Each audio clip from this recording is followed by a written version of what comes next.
Hello my dear friends, hi, मैं सैयद साद आप सबको वेलकम करता हूं on my YouTube channel Roshi study. तो इस लेक्चर में हम स्टार्ट करने जा रहे हैं क्लास 9th की फिजिक्स का सबसे पहला चैप्टर, जिसका नाम है मोशन। तो इस लेक्चर में हम डिस्कस करने वाले हैं मोशन और उससे रिलेटेड वेरियस टॉपिक्स के बारे में। ये हैं वो सारे टॉपिक्स जो कि हम इस यूनिट ऑफ मोशन में कवर करने वाले हैं थ्रू द वेरियस लेक्चर्स। तो ये जो यूनिट है मोशन का, ये काफ़ी ज़्यादा इम्पोर्टेंट है आपके स्कूल एग्जाम्स के लिए और इसके साथ ही साथ एएमयू और जामिया के 11th एंट्रेंस एग्जाम के लिए भी। सो मोशन को एक बेटर वे में अंडरस्टैंड करने के लिए आप बने रहें हमारे साथ throughout this series of lecture. Now हम स्टार्ट करते हैं आज का अपना topic. So stay with us because there is a lot to know, a lot to discuss. So let's start. ये जो वर्ड है रेस्ट, ये हम अपनी डे टू डे लाइफ में काफ़ी ज़्यादा सुनते रहते हैं। इसके मीनिंग क्या है? तो देखिए, रेस्ट के तो वैसे बहुत सारे मीनिंग होते हैं, बट जब हम फिजिक्स में बात करते हैं तो फिजिक्स में रेस्ट एक ऐसा फिनोमेना कंसीडर किया गया है कि जब कभी भी कोई भी ऑब्जेक्ट अपने सराउंडिंग्स के रिस्पेक्ट में पोजीशन चेंज नहीं कर रहा है, अपनी पोजीशन नहीं बदल रहा है, देन उस ऑब्जेक्ट के बारे में ये कहा जाएगा कि वो ऑब्जेक्ट रेस्ट में है। यानी कि जब कभी भी कोई भी ऑब्जेक्ट सराउंडिंग के रिस्पेक्ट में अपनी पोजीशन को चेंज नहीं करता है, नहीं बदलता है, तो ऐसे ऑब्जेक्ट को हम कहते हैं कि ये रेस्ट पोजीशन में है। जिसकी के एग्जाम्पल जैसे कि कोई भी इंसान अगर खड़ा हुआ है, या बाइक या कार या बाइसिकल, अगर कोई भी चीज खड़ी हुई है, तो हम उसको बोलेंगे कि ये रेस्ट में है, बिकॉज वो सराउंडिंग्स के रिस्पेक्ट में अपनी पोजीशन को चेंज नहीं कर रही है। देन सेकंड फिनोमेना है मोशन, जो कि हमारे चैप्टर का नाम है। जब हम मोशन की बात करते हैं तो फिजिक्स में मोशन एक ऐसा फिनोमेना कंसीडर किया जाता है जहां पर कोई भी बॉडी अपनी पोजीशन को चेंज करती हुई दिखाई देती है विद रिस्पेक्ट टू टाइम। यानी कि उसके जो आसपास के सराउंडिंग्स हैं वो चेंज होते रहते हैं। तो जब कभी भी कोई भी ऑब्जेक्ट या कोई भी बॉडी इस तरह का फिनोमेना एक्सपीरियंस करता है तो हम उसके बारे में बोलते हैं कि वो ऑब्जेक्ट या वो बॉडी मोशन में है। और इसके बहुत सारे एग्जाम्पल्स हमें डे टू डे लाइफ में देखने को मिलते हैं, जो कि आप अपने स्क्रीन पर देख सकते हैं। अच्छा बच्चों, जब कभी भी हम मोशन की बात करते हैं तो मोशन हमें दो टाइप का देखने को मिलता है, एक तो लिनियर मोशन और दूसरा सर्कुलर मोशन। तो सबसे पहले हम डिस्कस करेंगे लिनियर मोशन के बारे में कि लिनियर मोशन किसे कहते हैं। तो लिनियर मोशन ये वो मोशन होता है जब कभी भी कोई भी ऑब्जेक्ट ट्रैवल करता है या कोई भी बॉडी ट्रैवल करती है इन अ स्ट्रेट लाइन, एक सीधी लाइन में। तो इस तरह के मोशन को हम लिनियर मोशन बोलते हैं। जिसकी के एग्जाम्पल्स हैं जैसे कि वॉकिंग करना, बाइक चलाना, बाइसिकल चलाना, कार चलाना on a straight path. Then next और लास्ट टाइप ऑफ मोशन है सर्कुलर मोशन। और सर्कुलर मोशन हम ऐसे मोशन को बोलते हैं जहां पर कोई भी बॉडी या कोई भी ऑब्जेक्ट जब कभी भी किसी भी सर्किल के सरकमफ्रेंस पर मूव करता है, तो इस तरह के मोशन को हम बोलते हैं सर्कुलर मोशन। जिसकी के एग्जाम्पल है सोलर सिस्टम। जैसा कि आप अपने स्क्रीन पर देख सकते हैं कि सारे प्लैनेट सन के अराउंड एक सर्कुलर पाथ में घूमते रहते हैं, तो इस तरह के मोशन को हम सर्कुलर मोशन बोलते हैं। तो इसी के साथ ये लेक्चर मैं यहीं पर एंड करता हूं। So this was an introduction about the motion and its types. Now next lecture में हम डिस्कस करने वाले हैं about the linear motion. So let's start. देखो, जब हम टाइप्स ऑफ लिनियर मोशन के बारे में बात करते हैं तो लिनियर मोशन हमें दो टाइप्स के देखने को मिलते हैं, यूनिफॉर्म एंड नॉन यूनिफॉर्म। तो सबसे पहले हम डिस्कस करने वाले हैं अबाउट द यूनिफॉर्म मोशन। तो जब हम यूनिफॉर्म मोशन की बात करते हैं तो यूनिफॉर्म मोशन ये ऐसा मोशन है जहां पर के कोई भी ऑब्जेक्ट, चाहे वो किसी स्ट्रेट लाइन में ट्रेवल कर रहा हो या किसी सर्कुलर पाथ पर, किसी सर्किल के अराउंड, वहां पर वहां पर उसकी जो स्पीड है, उसकी जो वेलोसिटी है, वो कांस्टेंट रहनी चाहिए। इसके मीनिंग क्या है? इसके मीनिंग ये है कि वो ऑब्जेक्ट या वो बॉडी कवर करेगी equal distances in equal intervals of time. और यहाँ पर जो टाइम इंटरवल है उसकी ड्यूरेशन कुछ भी हो सकती है। यानी कि वो टाइम इंटरवल हमें सेकंड्स में भी मिल सकता है, मिनट्स में भी मिल सकता है, आवर्स में भी मिल सकता है, या फिर डेज में, या फिर ईयर्स में मिल सकता है। और ये आपके स्क्रीन पर प्रेजेंट है यूनिफॉर्म मोशन के एग्जाम्पल। और अगर हम सर्कुलर मोशन की बात करें तो सर्कुलर मोशन में भी हमें यूनिफॉर्म मोशन देखने को मिलता है, जैसे कि motion of planets around the sun, जो प्लैनेट्स सन के चारों तरफ घूम रहे हैं ये भी किस तरह का मोशन है, ये भी यूनिफॉर्म मोशन है। तो जो मैंने आपसे सवाल पूछा है आप उससे मेरा हिंट समझ गए होंगे। नाउ आप अब उसका आंसर समझ सकते हैं कि उसका आंसर क्या है। सिमिलरली किसी भी क्लॉक में क्लॉक के नीडल्स या उसके पेंडुलम का जो मोशन है ये भी यूनिफॉर्म मोशन की ही एग्जाम्पल है, बट ये एग्जाम्पल है uniform motion in circular motion. Then uniform motion के बाद जो नेक्स्ट टाइप ऑफ मोशन है वो है नॉन यूनिफॉर्म मोशन। तो देखिए नॉन यूनिफॉर्म मोशन की हमें कई सारी एग्जाम्पल्स देखने को मिलती हैं, जिसमें से कि पहली डेफिनेशन क्या कहती है, पहली डेफिनेशन ये कहती है कि जब कभी भी कोई भी बॉडी कोई भी ऑब्जेक्ट जब वो नॉन यूनिफॉर्मली ट्रेवल कर रहा है तो इसके मीनिंग क्या है कि वो ऑब्जेक्ट किसी भी स्ट्रेट लाइन पर इस तरीके से ट्रेवल कर रहा है कि उसकी स्पीड या वेलोसिटी ये कांस्टेंट नहीं है, ये throughout the motion same नहीं है। Then second definition of non uniform motion, according to this definition जब कभी भी कोई भी ऑब्जेक्ट या कोई भी बॉडी डिस्टेंस कवर करती है तो वो नॉन इक्वल डिस्टेंसेस कवर करती है in equal intervals of time. यानी कि एक घंटे में कभी तो 10 किलोमीटर डिस्टेंस कवर कर लिया और उसके बाद के नेक्स्ट एक घंटे में पता चला 15 किलोमीटर डिस्टेंस कवर कर लिया। तो इस तरह से जब कभी भी कोई भी ऑब्जेक्ट इस तरह का मोशन परफॉर्म करता है तो उसे भी हम नॉन यूनिफॉर्म मोशन ही कंसीडर करते हैं। देन थर्ड और last definition of non uniform motion क्या है, तो अकॉर्डिंग टू दिस डेफिनेशन जब कभी भी कोई भी ऑब्जेक्ट कोई भी बॉडी कवर करती है equal distances in unequal intervals of time तो इस तरह के मोशन को भी हम नॉन यूनिफॉर्म मोशन ही कंसीडर करते हैं। और जो हम अपनी डे टू डे लाइफ में मोशन परफॉर्म करते हैं वो यूनिफॉर्म मोशन नहीं होता है, वो बेसिकली यही नॉन यूनिफॉर्म मोशन होता है। तो ये था whole lecture about the types of linear motion, जहां पर के हमने यूनिफॉर्म और नॉन यूनिफॉर्म मोशन को काफी डिटेल में डिस्कस किया। नाउ नेक्स्ट लेक्चर में हम डिस्कस करने वाले हैं about the physical quantities. So let's start about physical quantities.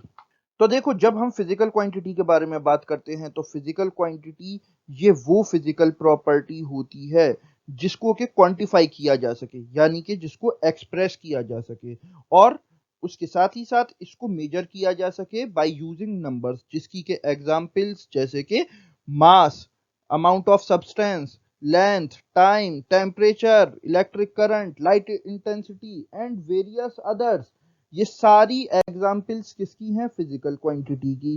सो ये जो फिजिकल क्वांटिटीज हैं ये दो टाइप्स में बांटे गए हैं, पहला स्केलर और दूसरा वेक्टर। तो सबसे पहले हम डिस्कस करेंगे अबाउट द स्केलर क्वांटिटीज। तो देखिए जब हम स्केलर क्वांटिटी के बारे में बात करते हैं तो स्केलर क्वांटिटीज को जो डिफाइन किया गया है वो कैसे डिफाइन किया गया है, यानी कि ये वो फिजिकल क्वांटिटीज हैं जिनका के सिर्फ मैग्नीट्यूड है और कोई डायरेक्शन नहीं है।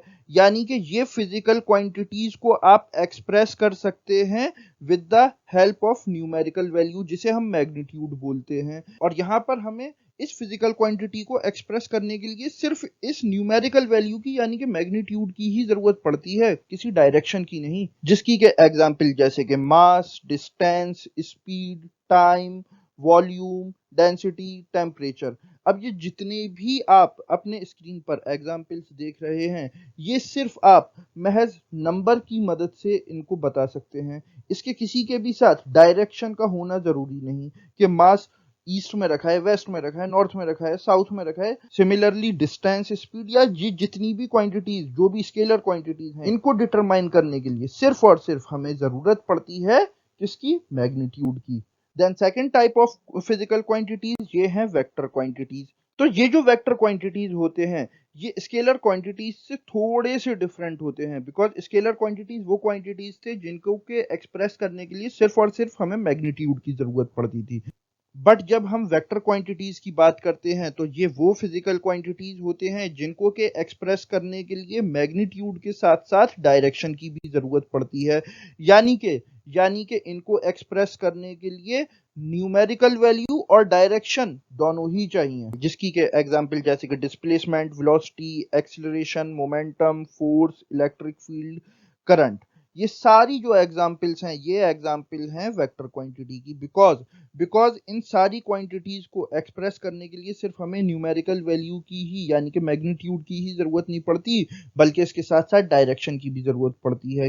Now in the last of this lecture हम डिस्कस कर लेते हैं about the scalar quantities and vector quantities के डिफरेंस के बारे में कि इन दोनों में क्या डिफरेंस है। तो देखिए सबसे पहला तो डिफरेंस यही है कि जो स्केलर क्वांटिटीज हैं ये वो फिजिकल क्वांटिटीज होती हैं जिनको के एक्सप्रेस करने के लिए सिर्फ मैग्नीट्यूड की जरूरत पड़ती है, और वेक्टर क्वांटिटीज ये वो फिजिकल क्वांटिटीज होती हैं जिनको के एक्सप्रेस करने के लिए मैग्नीट्यूड और डायरेक्शन दोनों की ही जरूरत पड़ती है। Then second point, scalar quantity जो होती है इसमें डायरेक्शन नहीं होता, और वेक्टर क्वांटिटी अपने साथ डायरेक्शन रखती है। और स्केलर क्वांटिटीज के एग्जाम्पल जैसे कि मास, डिस्टेंस, स्पीड, ये सब स्केलर क्वांटिटीज के एग्जाम्पल हैं। और वेक्टर क्वांटिटीज के एग्जाम्पल क्या क्या हैं, जैसे कि डिस्प्लेसमेंट, वेलोसिटी, एक्सेलरेशन और बहुत सारी दूसरी। नाउ देखिए जैसा कि हम अभी डिस्कस कर चुके हैं कि जो फिजिकल क्वांटिटीज होते हैं ये दो टाइप्स के होते हैं, एक तो स्केलर क्वांटिटी और दूसरे वेक्टर क्वांटिटीज। स्केलर क्वांटिटीज वो क्वांटिटीज होते हैं जिनको के एक्सप्रेस करने के लिए हमें जरूरत पड़ती है सिर्फ और सिर्फ मैग्नीट्यूड की, और वेक्टर क्वांटिटीज ये वो क्वांटिटीज होते हैं जिनको के एक्सप्रेस करने के लिए हमें मैग्नीट्यूड के साथ साथ डायरेक्शन की भी जरूरत पड़ती है। तो ये जो चारों क्वांटिटीज जो आप अपने स्क्रीन पर प्रेजेंट देख रहे हैं यानी कि distance, speed, displacement and velocity, तो इसमें से जो डिस्टेंस और स्पीड हैं ये दोनों हैं स्केलर क्वांटिटीज, और डिस्प्लेसमेंट एंड वेलोसिटी जो हैं ये दोनों हैं वेक्टर क्वांटिटीज। तो चलिए एक बार इन चारों क्वांटिटीज को हम डिटेल में डिस्कस कर लेते हैं, जिसमें कि सबसे पहले हम डिस्कस करेंगे about the distance and displacement. Distance जो कि है स्केलर क्वांटिटी और डिस्प्लेसमेंट जो कि है वेक्टर क्वांटिटी। तो सबसे पहली जो क्वांटिटी जो कि हम इस लेक्चर में डिस्कस करने वाले हैं वो है डिस्टेंस। तो देखिए डिस्टेंस की डेफिनेशन डिस्टेंस के बारे में क्या बता रही है। तो जब हम डिस्टेंस को डिफाइन करते हैं तो ये है actual path covered by an object between initial and final position with time. जब कभी भी कोई भी ऑब्जेक्ट अपनी इनिशियल और फाइनल पोजीशन के बीच में जो एक्चुअल पाथ कवर करता है टाइम के साथ, उसे हम डिस्टेंस कहते हैं, जिसको कि मैं आपको एक फिगर के थ्रू समझाना चाहूंगा। जैसा कि आप अपने स्क्रीन पर देख सकते हैं इनिशियल पोजीशन, ये बेसिकली वो पोजीशन है जहां से कोई भी ऑब्जेक्ट अपने ट्रैवल का स्टार्ट करेगा। जब कभी भी कोई भी ऑब्जेक्ट इनिशियल पोजीशन से चलता हुआ एक बहुत ही नॉर्मल और आम सा रास्ता फॉलो करता है, जगह जगह से मुड़ता है और वो डिफरेंट डिफरेंट डायरेक्शंस में मूव करता रहता है। तो जब कभी भी कोई भी बॉडी या कोई भी ऑब्जेक्ट इस तरह से मूव करता है, जो कि नॉर्मली कोई भी ऑब्जेक्ट हो, चाहे बाइक हो, कार हो या खुद इंसान हो, वो इसी तरह से मूव करते हैं। तो वो इनिशियल पोजीशन से ट्रैवल करते हुए अपनी जब फाइनल पोजीशन यानी कि डेस्टिनेशन पर पहुंचता है, तो ये जो पूरा पाथ उसने इस मोशन के दौरान कवर किया है, इसको हम बोलते हैं डिस्टेंस। तो ये जो डिस्टेंस है इसका एसआई यूनिट है मीटर, जिसको कि हम लेटर एम से डिनोट करते हैं। और एक बात याद रखिएगा डिस्टेंस के बारे में कि डिस्टेंस कभी भी ना ही हमें जीरो मिल सकता है और ना ही नेगेटिव। डिस्टेंस हमें सिर्फ और सिर्फ मिलता है पॉजिटिव, और डिस्टेंस है एक स्केलर क्वांटिटी, क्योंकि डिस्टेंस कवर करते हुए कोई भी बॉडी, कोई भी ऑब्जेक्ट डिफरेंट डिफरेंट डायरेक्शंस को फॉलो करता है। तो इसी वजह से उस बॉडी का जो डायरेक्शन होता है वो फिक्स नहीं होता है, जिसकी वजह से हम डिस्टेंस को कंसीडर करते हैं एक scalar quantity. Then next important quantity है डिस्प्लेसमेंट, जो कि डिस्टेंस की ही तरह की लेकिन उससे थोड़ी सी डिफरेंट क्वांटिटी हमें देखने को मिलती है। तो देखिए जब हम बात करते हैं डिस्प्लेसमेंट की, तो डिस्प्लेसमेंट कंसीडर किया जाता है shortest path between initial and final position. जब कभी भी इनिशियल और फाइनल पोजीशन के बीच का जो शॉर्टेस्ट पाथ होता है उसे हम डिस्प्लेसमेंट बोलते हैं। तो डिस्प्लेसमेंट को आपको और बेहतर तरीके से मैं आपको कंपैरिजन करके समझाता हूं। जैसा कि आप इस फिगर में देख सकते हैं कि इनिशियल एंड फाइनल पोजीशन के बीच में जो ग्रे कलर का पाथ है ये है डिस्टेंस, बट जब हम डिस्प्लेसमेंट की बात करते हैं तो डिस्प्लेसमेंट है the shortest path between initial and final position, जो कि है ये ब्लैक पाथ जो कि आप अपने स्क्रीन पर देख रहे हैं। तो ये जो ब्लैक पाथ है ये है डिस्प्लेसमेंट, क्योंकि ये इनिशियल और फाइनल पोजीशन के बीच में सबसे ज्यादा शॉर्टेस्ट पाथ है। सो जो डिस्प्लेसमेंट है, डिस्प्लेसमेंट का और डिस्टेंस का दोनों का एसआई यूनिट सेम है, यानी कि मीटर, और इसको हम एम से ही डिनोट करते हैं। डिस्प्लेसमेंट डिस्प्लेसमेंट हमें जीरो भी मिल सकता है, नेगेटिव भी मिल सकता है और पॉजिटिव भी मिल सकता है, जबकि जो डिस्टेंस था वो हमें सिर्फ और सिर्फ पॉजिटिव मिलता था। और एक बहुत ही इंपॉर्टेंट पॉइंट कि डिस्प्लेसमेंट हमेशा डिस्टेंस के या तो बराबर मिलेगा या उससे कम मिलेगा। ठीक है, कभी भी डिस्प्लेसमेंट डिस्टेंस से ज्यादा नहीं मिल सकता है। ठीक है, इस बात को आप याद रखिएगा। देन लास्ट, डिस्प्लेसमेंट जो है ये वेक्टर क्वांटिटी है। इस पॉइंट को मैं आपको और अच्छे से इलेबरेट करके आगे समझाऊंगा। नाउ देखिए, जो डिस्प्लेसमेंट है, डिस्प्लेसमेंट हमें नेगेटिव भी मिल सकता है, जीरो भी मिल सकता है, पॉजिटिव भी मिल सकता है, और डिस्प्लेसमेंट एक वेक्टर क्वांटिटी है। तो इस सब चीजों के पीछे क्या वजह है, आइए उसको अब हम डिटेल एनालिसिस के थ्रू समझते हैं। तो देखिए, जैसा कि आप अपने स्क्रीन पर ये जो दो डॉट्स देख रहे हैं, एक है ए और दूसरा है बी। तो ए को आप कंसीडर कर लिए इनिशियल पोजीशन। तो जब कभी भी कोई भी ऑब्जेक्ट मूव करेगा ए से बी की तरफ, तो वो बेसिकली कवर कर रहा है पॉजिटिव डिस्टेंस। ये मैं पॉजिटिव डिस्टेंस क्यों कह रहा हूं, ये भी मैं आपको बताऊंगा। तो देखिए, याद रखिएगा, जो ए बी का डिस्टेंस है ये कितना है, ये है 20 किलोमीटर। और ये 20 किलोमीटर कैसे है, पॉजिटिव। ठीक है,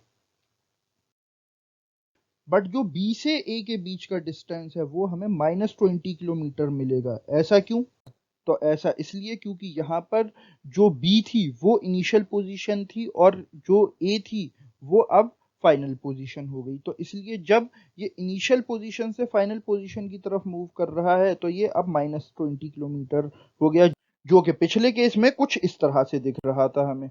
तो देखो, जब हम राइट की तरफ मूव करेंगे तो हमारी डायरेक्शन पॉजिटिव रहेगी, और जब हम लेफ्ट की तरफ मूव करेंगे तो हमारी डायरेक्शन निगेटिव रहेगी। ऐसा क्यों है, तो आइए इसको हम समझते हैं एक ग्राफ के थ्रू। तो जैसा कि हम जानते हैं कि जो ग्राफ होता है ये बेसिकली दो लाइंस से या दो एक्सिस से मिलकर बेसिकली फॉर्म होता है। वैसे तो हम 3D ग्राफ भी ड्रॉ कर सकते हैं, बट जो हम आमतौर पे जो ग्राफ ड्रॉ करते हैं वो 2 डायमेंशनल होता है, जहां पर एक डायमेंशन को हम बोलते हैं एक्स एक्सिस, जो कि हॉरिजॉन्टल लाइन है, और दूसरा डायमेंशन है वाई एक्सिस, जो कि वर्टिकल एक्सिस है। तो जब कभी भी ये दोनों डायमेंशंस जहां पर मिलते हैं उस पॉइंट को हम बोलते हैं रेफरेंस पॉइंट, जिसको कि हम रिप्रेजेंट करते हैं जीरो से, यानी कि ये वाला पॉइंट। तो जब मैं आपसे कह रहा हूं इनिशियल पोजीशन के बारे में, तो देखिए, इनिशियल पोजीशन को ही हम रेफरेंस पॉइंट मानकर चलते हैं। ठीक है, वही ओरिजिन है। तो जब कभी भी हम ओरिजिन से मूव करेंगे, टुवर्ड्स द राइट, तो हमें हमेशा जो नंबर्स मिलेंगे ये मिलेंगे पॉजिटिव, यानी कि +1, +2, +3, +4, +5, +6। एंड सिमिलरली जब कभी भी हम मूव करेंगे ओरिजिन से लेफ्ट की तरफ, तो जो हमें नंबर्स मिलेंगे वो हमेशा मिलेंगे नेगेटिव, यानी कि -1, -2, -3, -4। और सिमिलरली जब कभी भी हम ओरिजिन से मूव करेंगे अपवर्ड डायरेक्शन में, तब भी हमें पॉजिटिव नंबर मिलेंगे, और जब हम मूव करेंगे डाउनवर्ड डायरेक्शन में तब हमें नेगेटिव नंबर्स मिलेंगे। तो इसी वजह से जब हम राइट की तरफ मूव कर रहे थे तो हम +20 किलोमीटर ले रहे थे, यानी कि प्लस के 20 किलोमीटर। और जब हमारी डायरेक्शन हुई टुवर्ड्स द लेफ्ट, तो इसको हमने -20 किलोमीटर कंसीडर कर लिया, बिकॉज अब हम मूव कर रहे हैं नेगेटिव डायरेक्शन में। तो देखो, जो मैंने आपसे बात कही कि डिस्टेंस तो हमें सिर्फ पॉजिटिव मिल सकता है, कभी भी जीरो और निगेटिव नहीं मिल सकता, बट डिस्प्लेसमेंट हमें जीरो भी मिल सकता है, निगेटिव भी मिल सकता है और पॉजिटिव भी मिल सकता है। तो ऐसा मैंने क्यों कहा था, तो जैसा कि आप अपने स्क्रीन पर देख सकते हैं कि जब कोई भी ऑब्जेक्ट डिस्प्लेसमेंट कवर करता है, तो डिस्प्लेसमेंट निकालने के लिए जो फाइनल डिस्टेंस है, जो उसने अपनी इनिशियल पोजीशन से फाइनल पोजीशन तक का डिस्टेंस कवर किया है, तो फाइनल पोजीशन में से इनिशियल पोजीशन को माइनस कर देते हैं। तो यहाँ पर जो फाइनल पोजीशन है वो है डिस्टेंस बी ए, और जो इनिशियल पोजीशन है वो है डिस्टेंस ए बी। और जैसा कि हम देख सकते हैं कि जो डिस्टेंस बी ए है ये है -20 किलोमीटर, और जो डिस्टेंस ए बी है ये है +20 किलोमीटर। तो प्लस का 20 किलोमीटर और माइनस का 20 किलोमीटर, ये दोनों मिलकर क्या हो गए, 0। इसीलिए मैंने आपसे कहा था कि डिस्प्लेसमेंट हमें नेगेटिव, 0, पॉजिटिव तीनों ही मिल सकते हैं। तो इसमें हमें एक और केस देखने को मिल सकता है, और वो क्या, कि जब एक ऑब्जेक्ट अपनी इनिशियल पोजीशन से ए से मूव किया उसने बी की तरफ, ठीक है, यानी कि राइट की तरफ, तो उसने प्लस 20 किलोमीटर कवर किए। देन उसने फिर से अपनी डायरेक्शन चेंज की और अब उसने दोबारा से ए की तरफ मूव करना शुरू किया, तो अब उसकी डायरेक्शन हो गई नेगेटिव, और वो ए पर पहुंचा और फिर ए से उसने फर्दर लेफ्ट की तरफ मूव करना शुरू कर दिया और वो गया सी तक, जिसमें कि उसने 10 किलोमीटर डिस्टेंस और कवर कर लिया, ठीक है। तो ये जो सी है, नाउ सी उसकी अब फाइनल पोजीशन है, और बी से लेकर सी तक उसने जो टोटल डिस्प्लेसमेंट कवर किया ये किया -30 किलोमीटर। नाउ जब हम इस केस में डिस्प्लेसमेंट कैलकुलेट करेंगे तो यहाँ पर कुछ पॉइंट्स को हम अपने जहन में रखेंगे। तो जब हम यहाँ पर डिस्प्लेसमेंट कैलकुलेट कर रहे हैं, तो जहाँ से ऑब्जेक्ट ने अपना ट्रैवल स्टार्ट किया था वो होगी उसकी इनिशियल पोजीशन, जो कि इस केस में है ए, और ऑब्जेक्ट ट्रैवल उसने स्टार्ट करना शुरू किया था टुवर्ड्स बी, यानी कि पॉजिटिव डायरेक्शन की तरफ, और वो बी तक गया, बट बी पर वो जाके उसने फिर अपनी डायरेक्शन चेंज की और फिर वो दोबारा से ए की तरफ उसने मूव करना शुरू किया, यानी इनिशियल पोजीशन की तरफ मूव करना शुरू किया, और इनिशियल पोजीशन पे से होता हुआ वो सी तक गया, जो कि उसकी हुई फाइनल पोजीशन। तो यहाँ पर जो ए बी के बीच का डिस्प्लेसमेंट था वो था 20 किलोमीटर, पॉजिटिव 20 किलोमीटर, और जो बीसी के बीच का डिस्प्लेसमेंट था वो था -30 किलोमीटर। तो जब हम यहाँ पर डिस्प्लेसमेंट फाइंड आउट करेंगे, तो डिस्प्लेसमेंट फाइंड आउट करने के लिए हम डिस्प्लेसमेंट ऑफ बीसी को प्लस कर देंगे डिस्प्लेसमेंट ऑफ ए बी के साथ, जहाँ पर के हमें मिल जाएगा displacement of a c, because a c ही शॉर्टेस्ट पाथ है between the initial and final position. तो ठीक है, तो यहाँ पर यानी कि -30 किलोमीटर जो कि डिस्प्लेसमेंट बीसी है, और पॉजिटिव 20 किलोमीटर जो कि डिस्प्लेसमेंट ए बी है। तो इसका रिजल्ट हमें क्या मिलेगा, इसका रिजल्ट मिलेगा हमें -10 किलोमीटर। तो जैसा कि मैंने आपको कहा था कि डिस्प्लेसमेंट हमें नेगेटिव भी मिलता है, और उसके नेगेटिव मिलने के पीछे एक ये भी वजह है। और यहाँ पर जो नेगेटिव साइन है वो बेसिकली हमें बता रहा है कि ऑब्जेक्ट मूव कर रहा है टुवर्ड्स द इनिशियल पोजीशन और away from the initial position on left side of the initial position. अच्छा, मैंने फिर आपसे एक बात कही थी कि डिस्प्लेसमेंट वेक्टर क्वांटिटी है। तो वेक्टर क्वांटिटी ये इसीलिए ही कही जाती है बिकॉज यहाँ पर पॉजिटिव जो डिस्प्लेसमेंट है वो राइट साइड पे डायरेक्शन शो करता है एक्स एक्सिस के, और जो नेगेटिव साइन है वो लेफ्ट साइड पर डायरेक्शन शो करता है, ठीक है। इस वजह से इसको हम वेक्टर क्वांटिटी भी मानते हैं। तो ये थी whole detail about the distance and displacement. Now अब हम डिस्कस कर लेते हैं कुछ differences between distance and displacement. तो जब हम डिस्टेंस की बात करते हैं तो डिस्टेंस क्या था, डिस्टेंस था actual path covered by an object between initial and final position with time. जब टाइम के साथ कोई भी ऑब्जेक्ट या कोई भी बॉडी इनिशियल और फाइनल पोजीशन के बीच में जो पाथ कवर कर रही है उसे हम बोलते हैं डिस्टेंस। देन डिस्प्लेसमेंट की जब हम बात करते हैं तो डिस्प्लेसमेंट है shortest path between initial and final position, यानी कि इनिशियल और फाइनल पोजीशन के बीच में जो शॉर्टेस्ट पाथ है वो डिस्प्लेसमेंट कहलाता है। देन सेकंड इंपॉर्टेंट डिफरेंस क्या है कि डिस्टेंस हमें हमेशा ही पॉजिटिव मिलता है, कभी भी ना ही जीरो मिलेगा और ना ही नेगेटिव। बट जो डिस्प्लेसमेंट है ये हमें जीरो भी मिल सकता है, नेगेटिव भी मिल सकता है, या फिर पॉजिटिव भी मिल सकता है। अच्छा, क्योंकि डिस्टेंस में डायरेक्शन नहीं मिलती है तो इसीलिए ये है स्केलर क्वांटिटी, और डिस्प्लेसमेंट हमें डायरेक्शन के साथ मिलता है तो इसीलिए ये है एक वेक्टर क्वांटिटी। तो ये थे कुछ बहुत ही important points of differences between distance and displacement. Now जो नेक्स्ट इंपॉर्टेंट क्वांटिटीज हम डिस्कस करने वाले हैं वो हैं स्पीड और वेलोसिटी। ये दोनों एक तरह की क्वांटिटीज हैं, जिसमें कि स्पीड है स्केलर क्वांटिटी और वेलोसिटी है वेक्टर क्वांटिटी। तो चलिए इन दोनों को भी हम डिस्कस करते हैं, जिसमें कि सबसे पहले हम डिस्कस करेंगे स्पीड को। तो जब हम स्पीड को डिफाइन करने लगते हैं तो स्पीड क्या है? It is the rate of change of distance और position of an object in any direction. जब कभी भी कोई भी ऑब्जेक्ट जो उसने डिस्टेंस कवर किया है तो वो उसका रेट क्या था कवर करने का, यानी कि कोई भी ऑब्जेक्ट या कोई भी बॉडी कितने टाइम में कितना डिस्टेंस कवर कर रही है, इसको हम बोलते हैं स्पीड। यानी कि स्पीड जो है वो बेसिकली रेशो है किसका? डिस्टेंस का और टाइम का, जहां पर कि डिस्टेंस, कौन सा डिस्टेंस? जो कि कोई भी बॉडी या कोई भी ऑब्जेक्ट कवर कर रहा है। तो जब हम इसको मैथमेटिकली एक्सप्रेस करते हैं इस रेशो को, तो ये होता है speed is equal to distance upon time, जहां पर के इसको हम इस तरह से भी रिप्रेजेंट करते हैं v is equal to S by T, जिसमें कि v क्या है? स्पीड, s क्या है? डिस्टेंस, और t क्या है? टाइम। तो जो स्पीड है ये है एक स्केलर क्वांटिटी, बिकॉज स्पीड को डिटरमाइन करने के लिए हमें जरूरत पड़ती है सिर्फ और सिर्फ मैग्नीट्यूड की। यहाँ पर हमें डायरेक्शन की कोई जरूरत नहीं पड़ती, और जो इसका मेजरिंग यूनिट है वो क्या है? वो है मीटर पर सेकंड या फिर kilometre per hour. Then next important और लास्ट जो क्वांटिटी है जो कि हम डिस्कस करने वाले हैं वो है वेलोसिटी।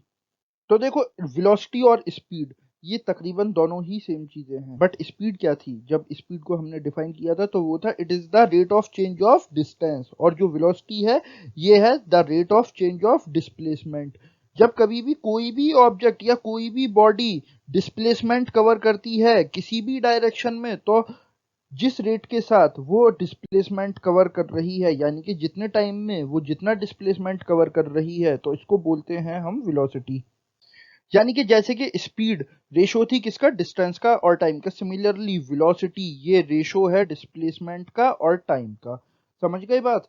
तो यहाँ पर जो वेलोसिटी होती है उसको हम रिप्रेजेंट करते हैं किस फॉर्मूले से? Velocity is equal to displacement upon time, जिसका कि एक्सप्रेशन है v is equal to S by T. But यहाँ पर v वेलोसिटी के लिए है और s डिस्प्लेसमेंट के लिए है, और टाइम तो दोनों ही, स्पीड और वेलोसिटी दोनों ही के फॉर्मूले में सेम है, t मींस टाइम। अच्छा, क्योंकि वेलोसिटी डिपेंड करती है डिस्प्लेसमेंट पर, तो इसकी वजह से जो वेलोसिटी है ये एक वेक्टर क्वांटिटी कंसीडर की जाती है, बिकॉज डिस्प्लेसमेंट भी एक वेक्टर क्वांटिटी है। बट बट जो वेलोसिटी का और स्पीड का मेजरिंग यूनिट है ये दोनों का ही सेम है, जो कि है मीटर पर सेकंड या फिर किलोमीटर पर आवर। नाउ हम मूव करते हैं अपने लास्ट टॉपिक की तरफ, जो कि है difference between speed and velocity. तो देखो, जब हम स्पीड और वेलोसिटी को डिफरेंशिएट करने लगते हैं तो स्पीड क्या है? Speed it is the rate of change of distance, ठीक है। और जो वेलोसिटी है ये क्या है? It is the rate of change of displacement. जब हम स्पीड और वेलोसिटी के सेकंड पॉइंट ऑफ डिफरेंस के बारे में बात करते हैं तो ये है, स्पीड क्या है?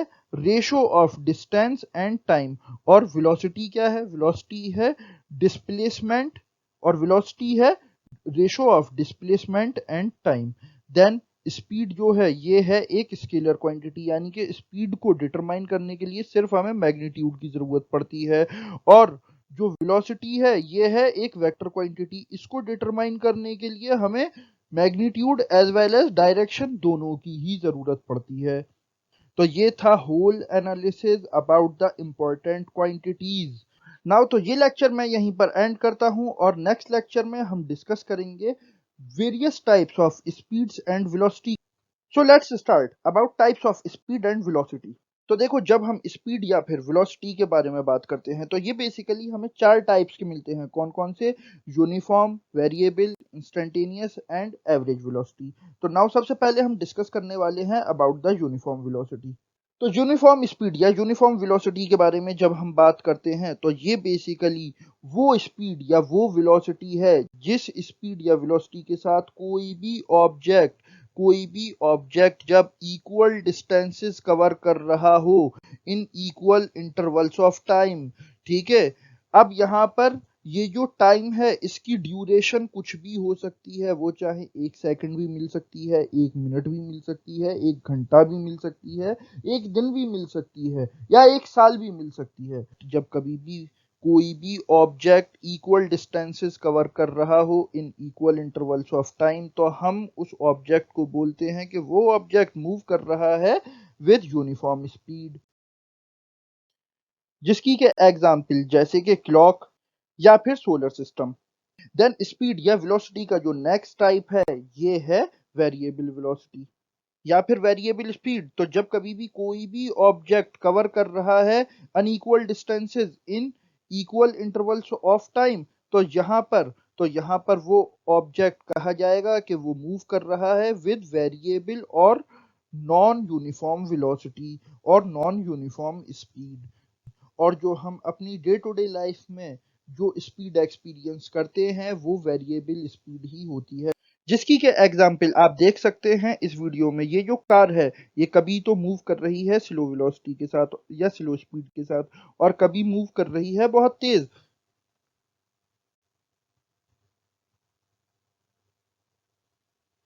Then next type of speed और वेलोसिटी है इंस्टेंटेनियस। तो इंस्टेंटेनियस स्पीड या वेलोसिटी हम उस फिजिकल क्वांटिटी को बोलते हैं जिसके साथ कोई भी बॉडी कोई भी ऑब्जेक्ट किसी पार्टिकुलर इंस्टेंट ऑफ टाइम में ट्रेवल कर रहा हो। तो ऐसी स्पीड या ऐसी वेलोसिटी को हम इंस्टेंटेनियस स्पीड या इंस्टेंटेनियस वेलोसिटी बोलते हैं। जिसकी के एग्जाम्पल जैसे कि ये कार जो कि आप अपने स्क्रीन पर देख रहे हैं, जब 5:15 15 सेकंड पर हमने इस कार को देखा तो इसकी वेलोसिटी थी 30 किलोमीटर पर आवर।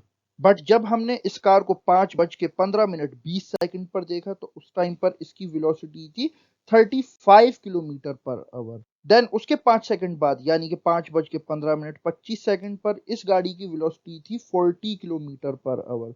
तो यहाँ पर आप देख सकते हैं कि हर पार्टिकुलर इंस्टेंट पर जो हमें वेलोसिटी मिल रही है उसे हम इंस्टेंटेनियस वेलोसिटी बोलते हैं। और ज़रूरी नहीं है कि इंस्टेंटेनियस वेलोसिटी हर सेकंड चेंज करे या फिर वो हमेशा ही सेम रहे, वो बढ़ती भी रहती है और घटती भी रहती है with time. Then our next type of speed और वेलोसिटी इज एवरेज स्पीड और एवरेज वेलोसिटी। तो जब कभी भी हम डिफाइन करते हैं एवरेज स्पीड या एवरेज वेलोसिटी को, तो एवरेज स्पीड या एवरेज वेलोसिटी के मीनिंग होते हैं कि जब कभी भी कोई भी ऑब्जेक्ट टोटल टाइम के अंदर यानी कि एक पार्टिकुलर टाइम के अंदर जो वो टोटल डिस्टेंस कवर कर रहा है उसका जो रेशो है वो होगा एवरेज स्पीड। तो इसीलिए जो एवरेज स्पीड है उसका फॉर्मूला है total distance upon total time taken, यानी कि एवरेज स्पीड बराबर होती है S/T। और जो हम एवरेज निकालते हैं वो कैसे निकालते हैं, वो निकालते हैं हम इनिशियल स्पीड और फाइनल स्पीड को या फिर इनिशियल वेलोसिटी और फाइनल वेलोसिटी को प्लस करके और उसको हम 2 से डिवाइड कर देते हैं, जहां पर के हम इनिशियल स्पीड या इनिशियल वेलोसिटी को u से रिप्रेजेंट करते हैं और फाइनल स्पीड या फाइनल वेलोसिटी को हम v से रिप्रेजेंट करते हैं। तो इसका फॉर्मूला बन जाता है average speed is equal to u plus v upon 2। तो ये था whole lecture about the different types of speed और वेलोसिटी। सो नेक्स्ट लेक्चर में हम डिस्कस करने वाले हैं acceleration. Acceleration is the rate of change of velocity with respect to time, यानी कि एक्सेलरेशन एक ऐसी फिजिकल क्वांटिटी है कि जब कभी भी कोई भी ऑब्जेक्ट या कोई भी बॉडी मूव करती है तो जाहिर सी बात है वो किसी ना किसी वेलोसिटी के साथ मूव करती है। तो जब कभी भी हमें टाइम के साथ इस वेलोसिटी में चेंज दिखाई देता है तो इसको हम बोलते हैं एक्सेलरेशन। यानी कि एक्सेलरेशन ये है रेशो किसका, change in velocity and time का। जिस तरह से कि स्पीड एक रेशो है, स्पीड किसका रेशो है, डिस्टेंस का और टाइम का। तो जब हम एक्सेलरेशन को मैथमेटिकल फॉर्म में एक्सप्रेस करते हैं तो एक्सेलरेशन हमें बराबर मिलता है change in velocity upon time के, जहां पर के जो चेंज इन वेलोसिटी है ये है final velocity minus initial velocity.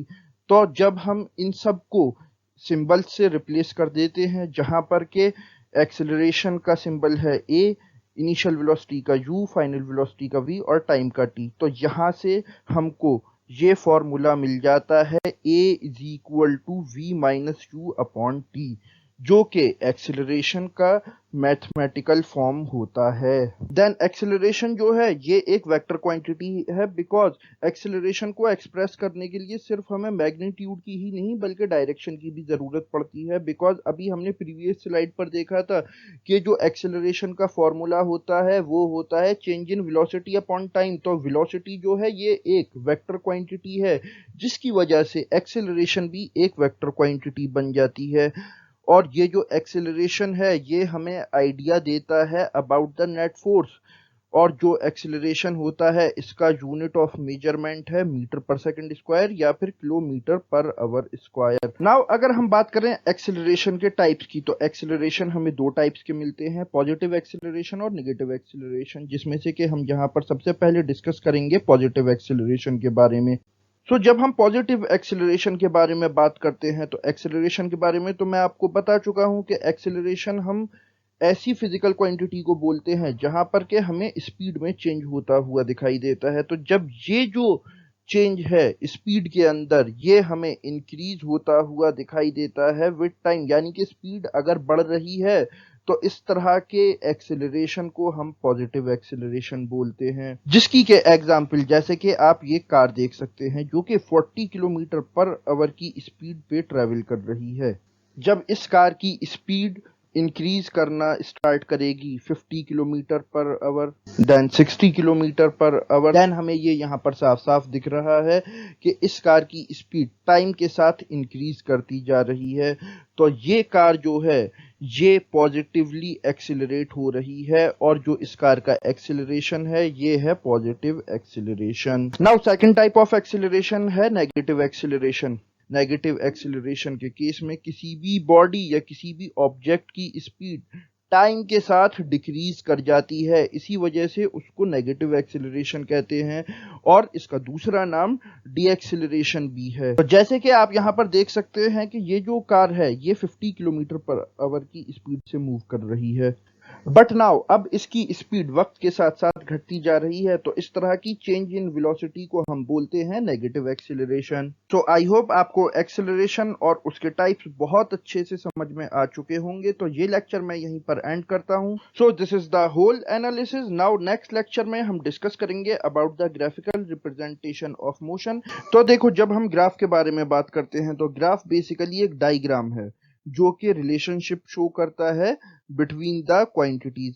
और अगर इसको मैं और स्पेसिफिकली बोलूं तो ये दो वेरिएबल्स या दो क्वांटिटीज के बीच में रिलेशनशिप को शो करता है, उसे दिखाता है।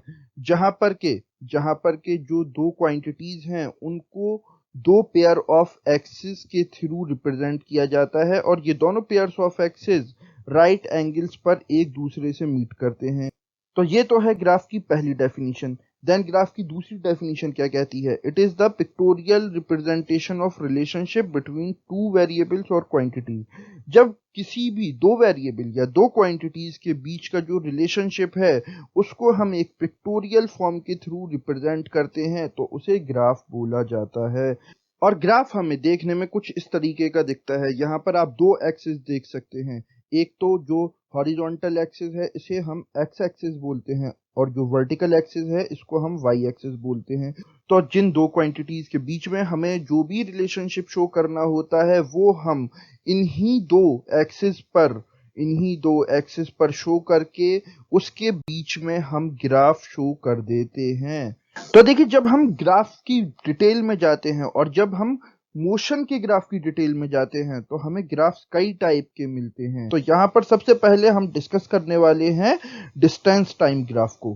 तो देखो, जब हम डिस्टेंस टाइम ग्राफ की बात कर रहे हैं तो डिस्टेंस टाइम ग्राफ बेसिकली ये ऐसा ग्राफ होता है जहां पर के हम डिस्टेंस और टाइम, ये जो दोनों वेरिएबल हैं या ये जो दोनों क्वांटिटीज हैं, इनको हम दोनों एक्सिस पर रिप्रेजेंट करके जो इनके बीच का रिलेशनशिप है उसको शो करते हैं। और जो डिस्टेंस टाइम ग्राफ का रिलेशनशिप होता है वो हमें स्पीड की फॉर्म में मिलता है। सो नाउ जब हम डिस्टेंस टाइम ग्राफ की बात कर रहे हैं तो इसको डिस्टेंस टाइम ग्राफ इसलिए बोला जाता है कि जो दो एक्सिस हमने लिए हैं दो क्वांटिटीज को रिप्रेजेंट करने के लिए। यहाँ पर हम वाई एक्सिस पर रिप्रेजेंट कर रहे हैं डिस्टेंस को और एक्स एक्सिस पर रिप्रेजेंट कर रहे हैं टाइम को, इसी वजह से इसे डिस्टेंस टाइम ग्राफ बोला जाता है।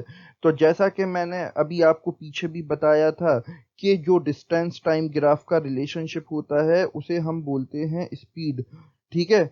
और जब ये जो लाइन जो कि आप इस ग्राफ पर देख रहे हैं, ये लाइन अगर आपको स्ट्रेट मिलती है, बिकॉज देखिए इस लाइन की फॉर्मेशन कैसी है, इससे हमें मोशन के बारे में बहुत कुछ पता चलता है। तो जब ये लाइन हमें स्ट्रेट मिलती है तो इसके मायने क्या हैं? इसके मायने हैं कि मोशन यूनिफॉर्म है, यानी कि वो एक सी कांस्टेंट वेलोसिटी के साथ मूव कर रहा है।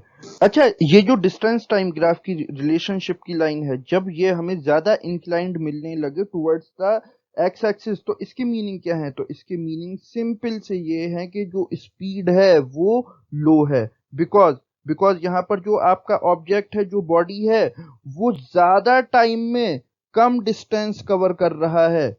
लेकिन जब हमें इसका उल्टा होता हुआ दिखाई दे, यानी कि जब हमें ये जो लाइन है ये हमें वाई एक्सिस की तरफ ज्यादा इंक्लाइंड दिखाई दे, तो इसके मीनिंग क्या है कि स्पीड हायर है, बिकॉज यहाँ पर कम टाइम के अंदर ज्यादा डिस्टेंस कवर कर रहा है ऑब्जेक्ट, ठीक है। तो ये है डिस्टेंस टाइम ग्राफ। अच्छा, डिस्टेंस टाइम ग्राफ के स्ट्रेट लाइन के केस में एक बात हमेशा याद रखिएगा कि यहाँ पर एक्सेलरेशन जीरो है, ठीक है, बिकॉज मोशन यूनिफॉर्म है तो एक्सेलरेशन जीरो है।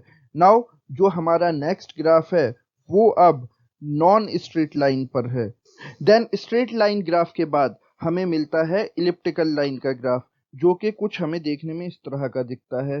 तो जो इलिप्टिकल लाइन है वो किसी भी मोशन के ग्राफ में जो शो करती है, खासकर जो डिस्टेंस टाइम ग्राफ है, वो यहाँ पर शो करती है नॉन यूनिफॉर्म मोशन को। और जब नॉन यूनिफॉर्म मोशन हो रहा है तो जाहिर सी बात है कि यहाँ पर एक्सेलरेशन अब जीरो नहीं है। तो जब हमें नॉन यूनिफॉर्म ग्राफ मिलता है, यानी कि इलिप्टिकल लाइन मिलती है, तो वो हमें कुछ इस तरह की दिखती है। और खासकर जब आपको इलिप्टिकल लाइन इस तरह की दिखे, जहां पर के आपको शुरू में टाइम के साथ जहां पर के आपको शुरू में टाइम के साथ कोई भी बॉडी या कोई भी ऑब्जेक्ट बहुत कम डिस्टेंस कवर करता हुआ दिखाई दे, बट आगे चल के वो कम टाइम के अंदर ज्यादा से ज्यादा डिस्टेंस कवर करता जा रहा हो, तो इसकी मीनिंग क्या है? इसके मीनिंग ये है कि जो बॉडी है या फिर जो ऑब्जेक्ट है उसकी स्पीड इंक्रीज हो रही है नॉन यूनिफॉर्मली। देन सिमिलरली अगर हमें लाइन कुछ इस तरह की मिलती है जैसी कि ये सेकंड लाइन है, तो इसके मीनिंग क्या है कि स्पीड डिक्रीज हो रही है, और ये जो डिक्रीज ऑफ स्पीड है ये भी नॉन यूनिफॉर्म है। तो यहाँ पर तो यहाँ पर आपको ये बात अच्छे से समझ में आ गई होगी कि यूनिफॉर्म एक्सेलरेशन में जो हमें ग्राफ मिलता है वो स्ट्रेट मिलता है, और non uniform distance time graph जो होता है वो हम हमेशा रिप्रेजेंट करते हैं through the elliptical line. Now अब हम डिस्कस कर लेते हैं कुछ इम्पॉसिबल डिस्टेंस टाइम ग्राफ, जैसे कि ये। तो ये जो डिस्टेंस टाइम ग्राफ है ये इम्पॉसिबल है, क्यों? बिकॉज जैसा कि हम प्रीवियस लेक्चर्स में डिस्कस कर चुके हैं और अब हम ये जानते हैं कि जो डिस्टेंस है वो कभी भी नेगेटिव नहीं हो सकता है। बट यहाँ पर हम ये देख सकते हैं कि जो डिस्टेंस है वो टाइम के साथ घट रहा है, माइनस हो रहा है, इसीलिए ये ग्राफ पॉसिबल नहीं है। सिमिलरली चाहे वो ये ग्राफ हो या फिर ये ग्राफ हो, ये तीनों ग्राफ में ही हमें डिस्टेंस घटता हुआ दिखाई दे रहा है, लिहाजा ये तीनों ग्राफ इम्पॉसिबल हैं। देन इनके अलावा जो नेक्स्ट केस हमें देखने को मिलता है वो है ये, जो कि आप अपने स्क्रीन पर 4 के ऊपर जो एक स्ट्रेट लाइन देख रहे हैं, ये भी एक इम्पॉसिबल डिस्टेंस टाइम ग्राफ है। क्यों मैं इसको इम्पॉसिबल क्यों कह रहा हूँ? तो जहां पर जैसा कि आप देख सकते हैं इस ग्राफ में कि जो ऑब्जेक्ट था या फिर जो बॉडी थी वो 0 से 4 सेकंड तक तो रेस्ट पर रही, ठीक है, और 4 सेकंड में विद इन नो टाइम उसने कुछ सर्टेन डिस्टेंस कवर किया। सपोज कर लिए 4 मीटर डिस्टेंस कवर किया या 4 किलोमीटर डिस्टेंस कवर किया। तो क्या ये पॉसिबल है कि कोई भी ऑब्जेक्ट या कोई भी body within no time कोई डिस्टेंस कवर कर सके, तो ऐसा पॉसिबल नहीं है। लिहाजा इसी वजह से ये ग्राफ भी पॉसिबल नहीं है। देन नेक्स्ट और लास्ट केस वो है ये ग्राफ। तो ये ग्राफ भी इम्पॉसिबल है। इसको मैं इम्पॉसिबल क्यों बोल रहा हूँ? बिकॉज आप यहाँ पर देख सकते हैं कि ये जिस बॉडी के या जिस ऑब्जेक्ट के बारे में ये ग्राफ हमें इंफॉर्मेशन प्रोवाइड कर रहा है, तो इस ग्राफ के अकॉर्डिंग यानी कि एक ही टाइम पर बॉडी 2 मीटर पर भी प्रेजेंट थी और 3 मीटर पर भी। तो अब ये बताइए, क्या कोई भी बॉडी या कोई भी ऑब्जेक्ट एक वक्त में दो जगह प्रेजेंट हो सकता है? तो नहीं। तो लिहाजा ये ग्राफ भी इम्पॉसिबल ही कंसीडर किया जाएगा। तो ये थे केसेस कुछ इम्पॉसिबल ग्राफ्स के। नाउ जो नेक्स्ट टाइप ऑफ ग्राफ हम डिस्कस करने वाले हैं वो है डिस्प्लेसमेंट टाइम ग्राफ। तो डिस्प्लेसमेंट टाइम ग्राफ हमें रिलेशनशिप देता है वेलोसिटी के बारे में, यानी कि यहाँ पर जो डिस्प्लेसमेंट और टाइम के बीच का जो लाइन होगा, जो भी, चाहे वो स्ट्रेट लाइन हो चाहे इलिप्टिकल लाइन हो, वो हमें बेसिकली बता रहा है वेलोसिटी के बारे में। वो रिप्रेजेंट कर रहा है वेलोसिटी को। तो जैसा कि डिस्टेंस टाइम ग्राफ वेलोसिटी को रिप्रेजेंट करता है, और प्रीवियस स्लाइड पे मैंने बताया था, अगर ये स्ट्रेट लाइन ज्यादा इंक्लाइंड है टुवर्ड्स एक्स एक्सिस, तो इसके मायने जो वेलोसिटी है वो लो है। अगर ये लाइन ज्यादा इंक्लाइंड है टुवर्ड्स द वाई एक्सिस, तो इसके मायने क्या है कि वेलोसिटी हाई है। देन नेक्स्ट, अगर लाइन हमें इलिप्टिकल मिल रही है, तो अगर लाइन हमें इस तरह से मिल रही है, तो इसके मायने क्या है कि पॉजिटिव हमें एक्सीलरेशन देखने को मिल रहा है। बट ये एक्सीलरेशन कैसा है? Non uniform. और अगर हमें इलिप्टिकल लाइन कुछ इस तरह की देखने को मिल रही है, तो यहाँ हमें वेलोसिटी डिक्रीज होती हुई दिखाई दे रही है, बट एक्सीलरेशन कैसा रहेगा? वो रहेगा नॉन यूनिफॉर्म। और ये lines basically non uniform motion को ही रिप्रेजेंट करती हैं। देन यहाँ पर अगर हम बात करें कि कौन कौन से केसेस डिस्टेंस टाइम ग्राफ में पॉसिबल हैं, तो यहाँ पर ये जो दो केसेस, यानी कि ये जो 4 वाली लाइन जिसे मैंने मार्क किया है, ये इम्पॉसिबल है। और ये जो यहाँ पर मैंने मार्क किया है, ये जो ग्राफ है, ये दोनों ही इम्पॉसिबल हैं। बट डिस्प्लेसमेंट टाइम के ग्राफ में ये जो तीनों ग्राफ हैं, जो कि 5 से आप निकलते हुए देख रहे हैं, ये तीनों पॉसिबल हैं। बिकॉज डिस्प्लेसमेंट नेगेटिव में पॉसिबल होता है। डिस्प्लेसमेंट हमें नेगेटिव भी मिलता है, जीरो भी मिलता है और पॉजिटिव भी मिलता है। लिहाजा हमें ये तीनों टाइप के ग्राफ डिस्प्लेसमेंट टाइम ग्राफ में पॉसिबल मिलते हैं। सो नाउ नेक्स्ट जो हम ग्राफ डिस्कस करने वाले हैं वो है speed time graph and velocity time graph. Now ये जो स्पीड टाइम ग्राफ है, ये हमें रिलेशनशिप बताता है स्पीड के और टाइम के बारे में। और जो स्पीड और टाइम का रिलेशनशिप है, ये है एक्सीलरेशन। जैसे कि डिस्टेंस टाइम ग्राफ का जो रिलेशनशिप था वो क्या था? Speed. Similarly speed time graph का रिलेशनशिप है एक्सीलरेशन। और एक बात आप यहाँ पर ये अच्छे से समझ लो कि स्पीड टाइम ग्राफ और वेलोसिटी टाइम ग्राफ ये दोनों ही हमें सेम मिलते हैं। बिकॉज जो स्पीड टाइम ग्राफ और वेलोसिटी टाइम ग्राफ ये पॉजिटिव भी होते हैं, जीरो भी होते हैं और नेगेटिव भी होते हैं। नाउ जब हम स्पीड टाइम ग्राफ डिस्कस कर रहे हैं, तो हम यहाँ पर स्ट्रेट लाइन ग्राफ और इलिप्टिकल लाइन ग्राफ दोनों को ही डिस्कस करेंगे। तो देखो, जैसा कि डिस्टेंस टाइम ग्राफ के केस में था कि जो स्ट्रेट लाइन था वो यूनिफॉर्म मोशन शो करता था, बट स्पीड टाइम ग्राफ के केस में स्ट्रेट लाइन है, ये यूनिफॉर्म मोशन शो नहीं करता, बल्कि ये नॉन यूनिफॉर्म मोशन शो करता है। बट यहाँ पर जो नॉन यूनिफॉर्म मोशन है, ये यूनिफॉर्मली एक्सिलरेट हो रहा है। यानी कि जो स्पीड है, जो वेलोसिटी है, वो यूनिफॉर्मली बढ़ रही है। एक्सिलरेशन कैसा है? एक्सिलरेशन यहाँ पर हमें यूनिफॉर्म देखने को मिलता है। बट जब जाहिर सी बात है कि हमें स्पीड में चेंज देखने को मिलेगा, कांस्टेंट स्पीड नहीं दिखेगी, कांस्टेंट स्पीड नहीं मिलेगी, तो हमें मोशन कैसा मिलेगा? मोशन मिलेगा नॉन यूनिफॉर्म। देन वही सेम बात के अगर स्ट्रेट लाइन ज्यादा इंक्लाइंड है टुवर्ड्स द एक्स एक्सिस, तो ये क्या शो कर रहा है? ये बेसिकली शो कर रहा है कि जो एक्सीलरेशन है वो, उसका मैग्नीट्यूड जो है वो लोअर है, यानी कि एक्सीलरेशन काफी लो है। स्पीड बढ़ तो रही है बट वो ज्यादा तेजी के साथ नहीं बढ़ रही। और जब ये लाइन ज्यादा इंक्लाइंड हो टुवर्ड्स द वाई एक्सिस तो यहाँ पर जो एक्सिलरेशन है वो हाई है, बिकॉज यहाँ पर जो स्पीड है वो ज्यादा तेजी के साथ चेंज हो रही है। ठीक है, तो यहाँ पर जो स्ट्रेट लाइन है वो यूनिफॉर्म एक्सिलरेशन को शो करती है। देन बात करें अगर हम इलिप्टिकल लाइन की, इसके मायने मोशन भी नॉन यूनिफॉर्म है और एक्सिलरेशन भी नॉन यूनिफॉर्म है, बट जो एक्सिलरेशन है वो पॉजिटिव है, यानी कि स्पीड इंक्रीज कर रही है। ठीक है, और और यहाँ पर सेकंड केस में जो मोशन हो रहा है वो नॉन यूनिफॉर्म है और एक्सेलरेशन तो है ही नॉन यूनिफॉर्म, बट इन दोनों में डिफरेंस क्या है? पहले केस में स्पीड नॉन यूनिफॉर्मली इंक्रीज कर रही है और दूसरे केस में स्पीड नॉन यूनिफॉर्मली डिक्रीज कर रही है। तो ये इन दोनों ही ग्राफ्स में एक बेसिक डिफरेंस है। देन जब हम बात करते हैं पॉसिबल केसेस की, तो स्पीड टाइम ग्राफ और वेलोसिटी टाइम ग्राफ के जो पॉसिबल केसेस हैं वो हैं सिर्फ ये तीन। बिकॉज हमें स्पीड बढ़ती हुई भी मिलती है, घटती हुई भी मिलती है और जीरो भी मिलती है, तो लिहाजा हमें ये तीनों ग्राफ हमें मिलते हैं पॉसिबल। बट ये जो ग्राफ है जो कि मैंने 4 पर स्ट्रेट लाइन बना रखी है और ये जो ग्राफ है ये दोनों ही इम्पॉसिबल केसेस हैं।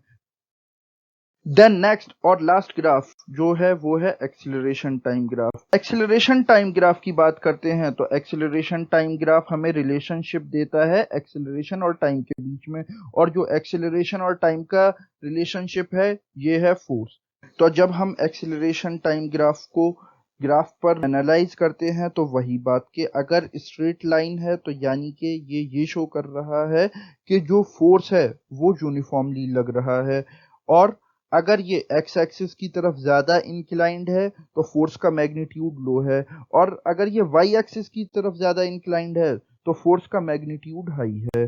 देन सिमिलरली अगर एक्सीलरेशन टाइम ग्राफ इलिप्टिकल है और इस तरह का दिख रहा है तो यहाँ पर फोर्स नॉन यूनिफॉर्मली इंक्रीज कर रहा है, और इस केस में यहाँ पर फोर्स नॉन यूनिफॉर्मली डिक्रीज कर रहा है।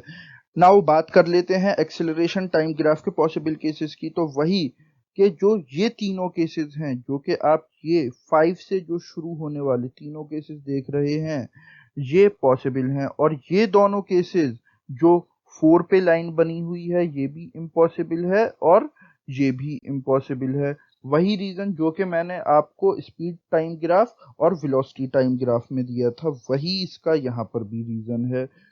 So this is the whole analysis about the topic of graph। तो ये लेक्चर मैं यहीं पर बाइंड अप करता हूँ। नेक्स्ट लेक्चर से हम स्टार्ट करने वाले हैं last part of this chapter जो कि है circular motion. Then what is circular motion? तो देखो, जब हम सर्कुलर मोशन के बारे में बात करते हैं तो ये एक ऐसा मूवमेंट है जहां पर कि कोई भी बॉडी या कोई भी ऑब्जेक्ट जब वो किसी भी सर्किल के सरकमफ्रेंस यानी उसकी बाउंड्री पे मूव करता है तो बेसिकली उस टाइम पर वो एक सर्कुलर पाथ को फॉलो कर रहा होता है। तो जब वो एक सर्कुलर पाथ को फॉलो कर रहा होता है कोई भी बॉडी कोई भी ऑब्जेक्ट, तो हम ये बोलते हैं कि वो बॉडी या वो ऑब्जेक्ट इस टाइम सर्कुलर मोशन कवर कर रहा है। जैसा कि आप इस फिगर में देख सकते हैं कि ये जो ऑब्जेक्ट है ये एक सर्कुलर पाथ के अराउंड मूव कर रहा है, तो इसका जो मोशन होगा ये होगा सर्कुलर मोशन। अच्छा, सर्कुलर मोशन के हमें बहुत सारे एग्जाम्पल्स देखने को मिलते हैं अपनी डे टू डे लाइफ में, जैसे कि मूवमेंट ऑफ क्लॉक। क्लॉक किस तरह का मोशन कवर करती है? Circular motion. देन क्लॉक के अलावा फैन, या फिर प्लैनेटरी मोशन, जैसे कि हमारे सोलर सिस्टम में जितने भी प्लैनेट्स हैं वो सन के अराउंड सर्कुलर पाथ में मूव कर रहे हैं। तो ये सब एग्जाम्पल्स थे सर्कुलर मोशन के। नाउ अब हम डिस्कस करने वाले हैं सर्कुलर मोशन के अंदर speed, velocity, force and acceleration के बारे में, जिसमें कि सबसे पहले के हम डिस्कस करने वाले हैं स्पीड एंड वेलोसिटी के बारे में। देन उसके बाद हम डिस्कस करेंगे फोर्स एंड एक्सीलरेशन के बारे में। So let's start with speed. Then जब हम सर्कुलर मोशन में स्पीड कैलकुलेट करते हैं किसी भी ऑब्जेक्ट या किसी भी बॉडी की, तो हम उसी फॉर्मूले से कैलकुलेट करते हैं जो कि हम लिनियर मोशन में यूज किया करते थे, यानी कि speed is equal to distance upon time. But यहाँ पर थोड़ा सा डिफरेंस जो हमें देखने को मिलता है वो क्या, कि यहाँ पर जो डिस्टेंस है वो basically circumference of the circle है, यानी कि सर्किल की बाउंड्री। तो जैसा कि हम जानते हैं कि v is equal to S by T होता है, और जो सरकमफ्रेंस ऑफ द सर्किल होता है इसका फॉर्मूला होता है 2 पाई आर। तो इसीलिए हम s की जगह 2 पाई आर रख देते हैं, और सर्कुलर मोशन में स्पीड का फॉर्मूला हो जाता है v is equal to 2 pi R by T. और ये जो speed of unit in circular motion है ये है metre per second. Then second important quantity है वेलोसिटी। जब हम सर्कुलर मोशन में वेलोसिटी की बात करते हैं तो सर्कुलर मोशन में स्पीड तो यूनिफॉर्म रहती है, बट जो वेलोसिटी होती है ये चेंज होती रहती है, बिकॉज जो ऑब्जेक्ट है, जो बॉडी है, उसकी डायरेक्शन मूवमेंट के टाइम होती है टेंजेंशियल। जैसा कि आप इस फिगर में देख सकते हैं, ये जो येलो लाइन है ये बेसिकली रिप्रेजेंट कर रही है टेंजेंट को। तो आप देख रहे हैं कि जब ऑब्जेक्ट मूव कर रहा है तो हर पॉइंट पर ये जो डायरेक्शन है ये चेंज होती जा रही है। तो जो वेलोसिटी है वो वेक्टर क्वांटिटी है, बिकॉज वेलोसिटी डिपेंड करती है ऑन मैग्नीट्यूड एंड डायरेक्शन। अगर दोनों में से कोई भी एक चीज यहाँ पर चेंज होती हुई दिखाई देगी तो वेलोसिटी को हम क्या बोलेंगे कि वेलोसिटी चेंज हो रही है, और rate of change of velocity को हम क्या बोलते हैं, एक्सीलरेशन। तो इसी वजह से जो सर्कुलर मोशन है उसे हम एक्सीलरेटेड मोशन या यूनिफॉर्मली एक्सीलरेटेड मोशन भी बोलते हैं, due to the change in velocity with time. Then second last physical quantity circular motion के अंदर है फोर्स। सर्कुलर मोशन के अंदर दो टाइप्स के फोर्सेस होते हैं, और इनके नाम है centripetal force and centrifugal force, जिसमें कि सबसे पहले हम डिस्कस करेंगे सेंट्रीपिटल फोर्स के बारे में। नाउ जब हम सेंट्रीपिटल फोर्स के बारे में बात कर रहे हैं तो जब कभी भी कोई भी ऑब्जेक्ट या कोई भी बॉडी सर्कुलर मोशन में होती है तो वो एक फोर्स एक्सपीरियंस करती है जिसका के डायरेक्शन होता है towards the centre of curvature of the circle. यानी कि जो ऑब्जेक्ट मूव कर रहा है सरकमफ्रेंस के अराउंड, तो उस ऑब्जेक्ट को एक फोर्स एक्सपीरियंस करने को मिलती है जिसका के डायरेक्शन होता है सेंटर ऑफ द सर्किल की तरफ। यानी कि सेंट्रीपिटल फोर्स सर्कुलर मोशन के दौरान जो ऑब्जेक्ट है उसको सेंटर की तरफ ले जाने की कोशिश करती है। देन जो सेकंड टाइप ऑफ फोर्स अब हम डिस्कस करने वाले हैं वो है सेंट्रीफ्यूगल फोर्स। देन जो सेंट्रीफ्यूगल फोर्स होता है ये भी एक फोर्स है जो कि कोई भी ऑब्जेक्ट या कोई भी बॉडी सर्कुलर मोशन के दौरान एक्सपीरियंस करता है। तो जो इससे पहले वाला सेंट्रीपिटल फोर्स हमने डिस्कस किया था, तो सेंट्रीपिटल फोर्स बेसिकली वो फोर्स था जब कभी भी कोई भी ऑब्जेक्ट सर्कुलर मोशन के दौरान सेंटर की तरफ एक फोर्स एक्सपीरियंस करता है तो उसको हम सेंट्रीपिटल फोर्स बोलते थे। बट जो सेंट्रीफ्यूगल फोर्स होता है ये सेंट्रीपिटल फोर्स का ठीक उल्टा होता है। इसमें कोई भी बॉडी या कोई भी ऑब्जेक्ट जो फोर्स एक्सपीरियंस करता है, जो फोर्स वो फील करता है, वो बेसिकली कर्व पाथ से उसको आउटवर्ड डायरेक्शन में ले जाने के लिए होता है। जैसा कि आप इस फिगर में देख सकते हैं, जो मैंने येलो कलर से फोर्स को मार्क कर रखा है ये है सेंट्रीफ्यूगल फोर्स, और ये ऑब्जेक्ट को सेंटर से दूर ले जाने की कोशिश कर रहा है। और जो फोर्स किसी भी बॉडी को सेंटर ऑफ द सर्किल से दूर ले जाए उसे हम बोलते हैं सेंट्रीफ्यूगल फोर्स। सो जब कभी भी कोई भी ऑब्जेक्ट सर्कुलर मोशन फॉलो करता है तो वो सेंट्रीपिटल और सेंट्रीफ्यूगल फोर्स के परपेंडिकुलर होने की ही वजह से सर्कुलर मोशन को फॉलो कर पाता है। बिकॉज अगर इसमें से किसी भी फोर्स का मैग्नीट्यूड हाई हो जाएगा तो जो ऑब्जेक्ट है या तो वो लिनियर पाथ फॉलो करेगा या फिर वो इलिप्टिकल पाथ फॉलो करेगा। जाहिर सी बात है, अगर सेंट्रीपिटल फोर्स ज्यादा बढ़ जाएगा तो जो ऑब्जेक्ट है वो पूरी तरीके से सेंटर की तरफ चला जाएगा और वहां पर जाकर वो रुक जाएगा। And on the other side अगर सेंट्रीफ्यूगल फोर्स बढ़ता है तो वो ऑब्जेक्ट या तो फिर इलिप्टिकल पाथ फॉलो करेगा या फिर लिनियर पाथ फॉलो करेगा। सो आई होप ये दोनों फोर्सेस आपको बहुत अच्छे तरीके से समझ में आ गए होंगे। देन नेक्स्ट एंड लास्ट है एक्सीलरेशन इन सर्कुलर मोशन। तो हम यहाँ पर जब एक्सीलरेशन की बात कर रहे हैं तो बेसिकली हम बात कर रहे हैं सेंट्रीपिटल एक्सीलरेशन की, जो कि बराबर होता है v स्क्वायर अपॉन आर के। और जो सेंट्रीपिटल फोर्स है वो हमें यहाँ पर मिलता है force is equal to mass into acceleration, जहां से के हमें जो सेंट्रीपिटल फोर्स है वो मिल जाता है F is equal to mv square upon R. So this is the whole analysis of this lecture. The next lecture में हम डिस्कस करने वाले हैं about the angular displacement, angular velocity and angular acceleration. तो ये जो टर्म है angular displacement, angular velocity and angular acceleration, तो यहाँ पर हम सबसे पहले डिस्कस करने वाले हैं about the angular displacement.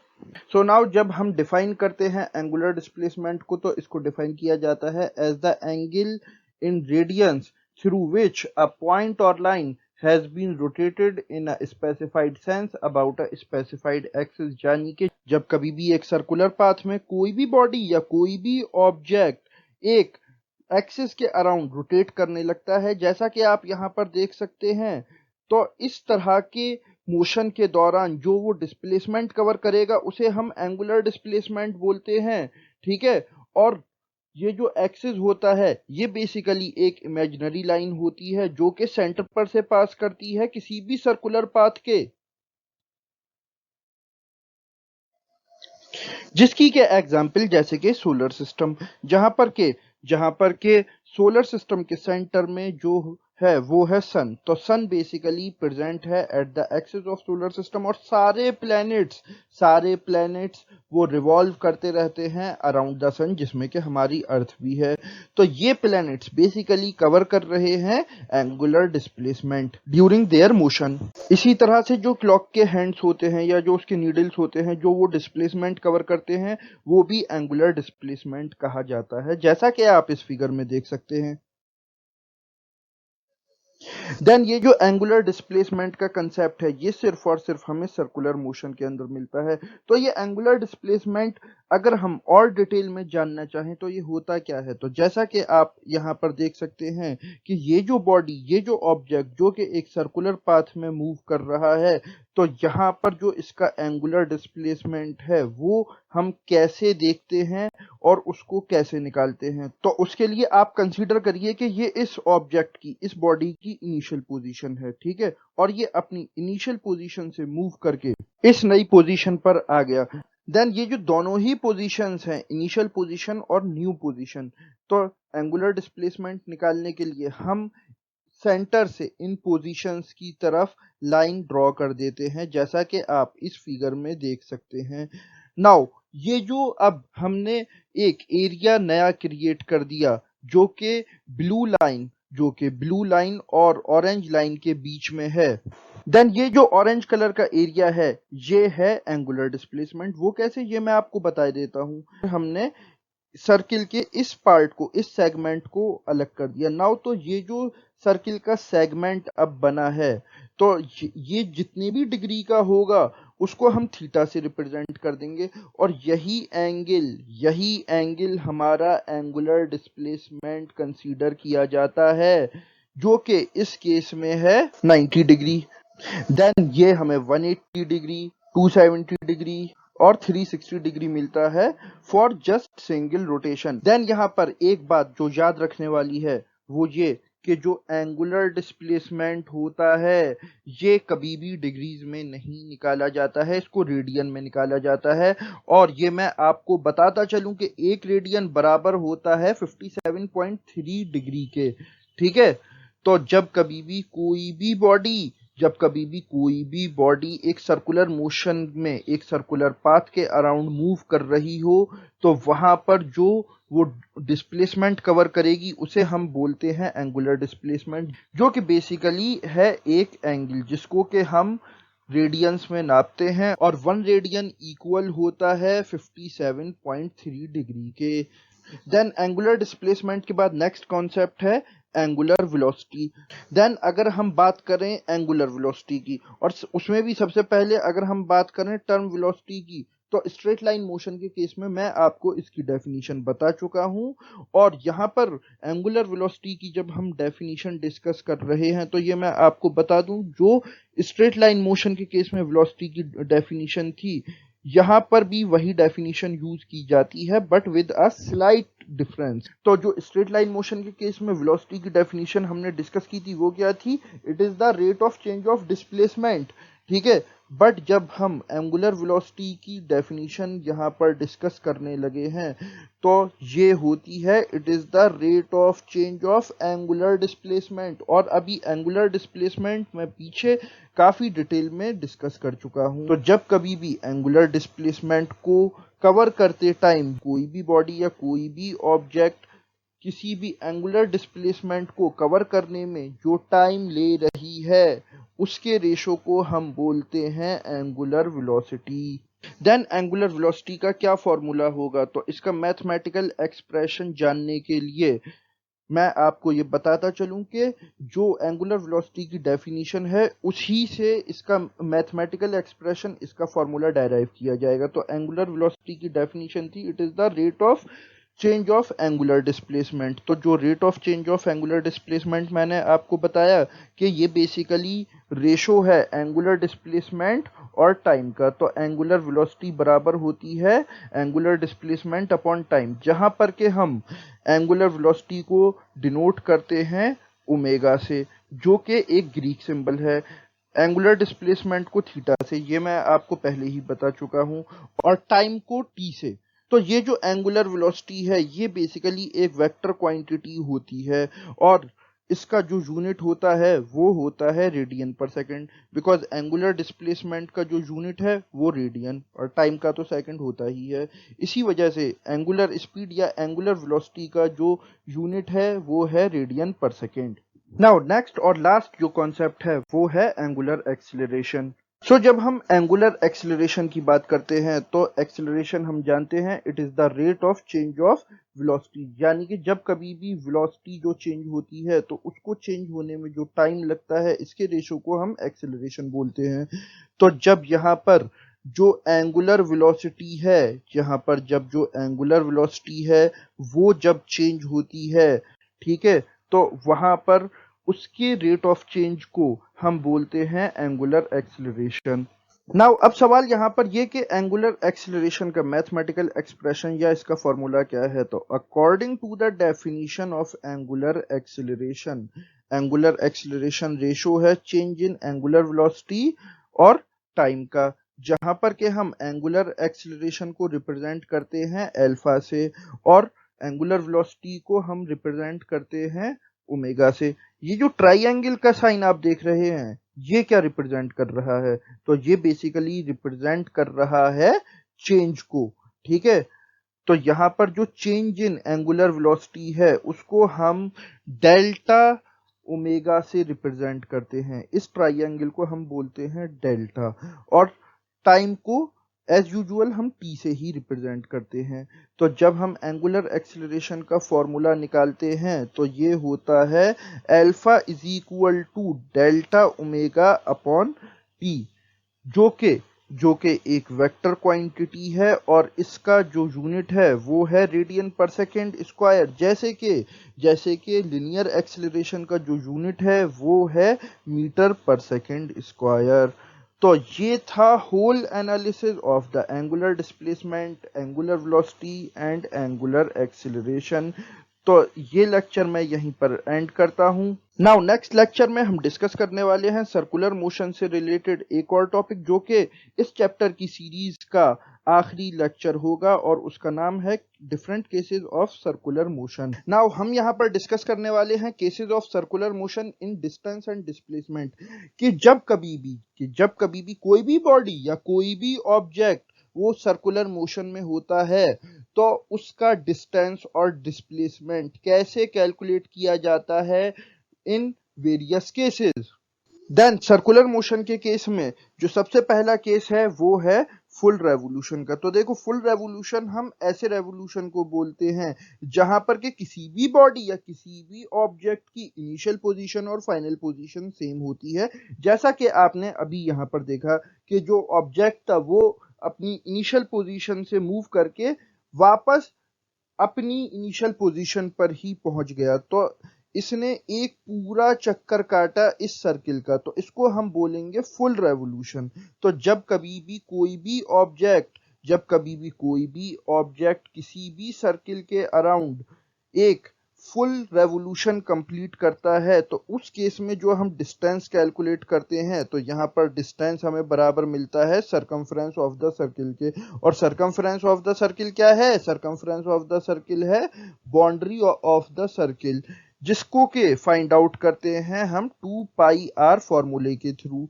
अच्छा, ये जो डिस्टेंस हम निकालते हैं ये है एक रेवोल्यूशन का। बट मान लिए कि अगर ऑब्जेक्ट सर्कुलर मोशन बार बार किए जा रहा है, उसने बहुत सारे एक सर्किल के अराउंड चक्कर काटे, तो उसे हम कैसे निकालेंगे? तो उसके लिए हम टोटल डिस्टेंस कैलकुलेट करते हैं, जो कि बराबर होता है n इंटू 2 पाई आर के, जहां पर के n क्या है? नंबर ऑफ रेवोल्यूशन, और n जो रखते हैं हम वो हमेशा रखते हैं पॉजिटिव रैशनल नंबर, जैसे कि 1 2 3 4 या 2.25 3.5 4 5.75, जितने भी पॉजिटिव रैशनल नंबर हैं वो सब यहाँ पर कंसीडर किए जाते हैं एज एन। देन जब हम फुल रेवोल्यूशन के केस में डिस्प्लेसमेंट कैलकुलेट करते हैं, तो डिस्प्लेसमेंट यहाँ पर बेसिकली क्या होगा? जैसा कि हम जानते हैं कि डिस्प्लेसमेंट की डेफिनेशन क्या कहती है? It is the shortest path between initial position and final position. यानी कि डिस्प्लेसमेंट बेसिकली क्या है? डिफरेंस है किसका? इनिशियल पोजीशन और फाइनल पोजीशन का। तो यहाँ पर जो हमें टोटल डिस्प्लेसमेंट मिलेगा वो मिलेगा 0, बिकॉज इनिशियल पोजीशन भी वही है और फाइनल पोजीशन भी वही है। तो इस केस में हमें फुल रेवोल्यूशन के केस में डिस्प्लेसमेंट हमेशा मिलता है 0, क्योंकि यहाँ पर इनिशियल और फाइनल पोजीशंस दोनों ही सेम होती हैं। नाउ अब हम बात करने वाले हैं डिस्टेंस और डिस्प्लेसमेंट की हाफ रेवोल्यूशन के केस में। तो हाफ रेवोल्यूशन के केस में हमें इनिशियल पोजीशन अलग मिलती है, जिसको कि मैंने रेड कलर से मार्क कर रखा है, और फाइनल पोजीशन अलग मिलती है, जिसको कि मैंने ब्लू कलर से मार्क कर रखा है। तो जब हम हाफ रेवोल्यूशन के केस में टोटल डिस्टेंस निकालते हैं, तो यहाँ पर फॉर्मूला तो वही रहेगा जो कि सरकमफ्रेंस निकालने का होता है, और वो क्या है? 2 पाई आर। तो यहाँ पर हम 2 पाई आर को 0.5 यानी कि हाफ से मल्टीप्लाई कर देते हैं, जिसके रिजल्ट में हमें यहाँ पर जो टोटल डिस्टेंस मिलता है वो मिलता है पाई आर। डिस्टेंस के बाद हाफ रेवोल्यूशन के केस में जो हमें डिस्प्लेसमेंट मिलता है वो हमें मिलता है r plus R is equal to 2r। तो नाउ ये यहाँ पर r क्या है? r है बेसिकली रेडियस। क्यों ये रेडियस क्यों है? बिकॉज जब कभी भी कोई भी बॉडी या कोई भी ऑब्जेक्ट हाफ रेवोल्यूशन पूरा करता है, तो जो डिस्प्लेसमेंट है, जैसा कि हम उसके बारे में जानते हैं कि वो होता है shortest path between the initial position and final position. तो ये जो डिस्प्लेसमेंट के पाथ की लाइन है हाफ रेवोल्यूशन के केस में ये गुजरती है सेंटर पर से। और जैसा कि हम जानते हैं कि सर्किल में जब कभी भी कोई भी कॉर्ड सेंटर पर से गुजरता है उसको हम बोलते हैं डायामीटर। और ये जो डायमीटर की लाइन है ये दो रेडियस से मिलकर बनती है। जैसा कि आप इस फिगर में देख सकते हैं कि मैंने दोनों रेडियस को ही डिफरेंट कलर से रिप्रेजेंट कर रखा है। अपर रेडियस को मैंने ब्लू कलर से और लोअर रेडियस को मैंने येलो कलर से यहाँ पर रिप्रेजेंट कर रखा है। और रेडियस जैसा कि हम जानते हैं, रेडियस हम बोलते हैं basically the distance from the centre of the circle to the boundary. तो यहाँ पर जो हमें डिस्प्लेसमेंट मिलता है, टोटल डिस्प्लेसमेंट मिलता है, ये दोनों ही रेडियस की लेंथ के बराबर मिलता है, जो कि कितना है? ये है 2r। यानी कि हाफ रेवोल्यूशन के केस में अगर हम सीधी सी बात कहें, डिस्प्लेसमेंट हमें मिलता है लेंथ ऑफ द डायमीटर के बराबर, और डायमीटर होता है 2r के बराबर, यानी कि 2 इंटू रेडियस। नाउ नेक्स्ट और लास्ट केस जो कि हम डिस्कस करने वाले हैं वो है जब कभी भी कोई भी ऑब्जेक्ट किसी भी सर्कुलर मोशन के दौरान एक सर्कुलर पाथ का 75% यानी कि 3/4 रेवोल्यूशन कंप्लीट करता है। तो इस केस में डिस्टेंस और डिस्प्लेसमेंट कैसे कैलकुलेट किया जाता है? नाउ तो उसके लिए सबसे पहला केस जो हम डिस्कस करने वाले हैं वो है अबाउट द डिस्टेंस। तो जब हम डिस्टेंस कैलकुलेट करते हैं तो 75% यानी कि 3/4 रेवोल्यूशन को हम रिप्रेजेंट करते हैं किससे, 3/4 से। तो 3/4 को जब हमें डिस्टेंस कैलकुलेट करना है तो यहाँ पर हम 3/4 को मल्टीप्लाई कर देते हैं 2πr से। सो 3/4 रेवोल्यूशन के केस में जो टोटल डिस्टेंस हमें मिलता है वो मिलता है 1.5 पाई आर। नाउ अब हम बिल्कुल लास्ट केस का लास्ट पार्ट डिस्कस करने वाले हैं, यानी कि 3/4 रेवोल्यूशन के अंदर, यानी कि 3/4 रेवोल्यूशन के अंदर डिस्प्लेसमेंट। तो जब हम 3/4 रेवोल्यूशन के अंदर डिस्प्लेसमेंट कैलकुलेट करते हैं तो ये थोड़ा सा टेक्निकल पॉइंट है, और इसी से रिलेटेड सवाल मैंने अपने लास्ट लेक्चर में पूछा था। तो देखो, जैसा कि डिस्प्लेसमेंट की डेफिनेशन के अकॉर्डिंग हम जानते हैं कि डिस्प्लेसमेंट है shortest path between the initial position and final position. तो जब हम यहाँ पर ये पाथ ड्रॉ कर देते हैं तो उससे अब आप एक चीज ये देखो, अगर आप गौर से देखो ये बन रहा है एक ट्राइंगल, और ये जो ट्राइंगल है ये कैसा ट्राइंगल है, ये है राइट एंगल्ड ट्राइंगल। तो जब ये एक राइट एंगल्ड ट्राइंगल है तो यहाँ पर हम पाइथागोरस थ्योरम लगा सकते हैं। और पाइथागोरस थ्योरम क्या कहती है, पाइथागोरस थ्योरम साफ साफ ये कहती है कि base square plus perpendicular square बराबर होता है हाइपोटेन्यूज के स्क्वायर के। यानी कि ये जो येलो कलर की लाइन है ये हमारा बेस है, और जो ब्लू कलर की लाइन है ये हमारा परपेंडिकुलर है, और ये जो ब्लैक कलर की लाइन आप देख रहे हैं ये हमारा हाइपोटेन्यूज है। तो जब आप कभी भी पाइथागोरस थ्योरम को देखेंगे तो यहाँ पर आपको एक बात ये पता लग जाएगी कि यहाँ पर जो दोनों येलो और ब्लू लाइंस हैं ये दोनों बेस और परपेंडिकुलर होने के साथ साथ ये दोनों रेडियस भी हैं। ठीक है, यानी कि इन दोनों की लेंथ सेम है, बिकॉज जैसा कि हम जानते हैं कि किसी भी सर्किल के अंदर हमें इनफाइनाइट रेडियस मिलते हैं, और इन इनफाइनाइट रेडियस की जो लेंथ होती है वो हमेशा सेम होती है। नाउ अब इसी चीज को ध्यान में रखते हुए बेस की जगह हम क्या पुट कर देंगे, हम पुट कर देंगे आर, और सिमिलरली परपेंडिकुलर की भी जगह क्या पुट कर देंगे, यहाँ भी पुट कर देंगे आर। तो यहाँ से इसीलिए हम पाइथागोरस थ्योरम लगाकर R square plus R square कर देंगे जो कि बराबर होगा 2r स्क्वायर के, और जब हम इसको सिंप्लीफाई करेंगे तो ये हो जाएगा r√2 के। तो लास्ट लेक्चर में जो मैंने आपसे क्वेश्चन पूछा था उसका राइट आंसर है r√2।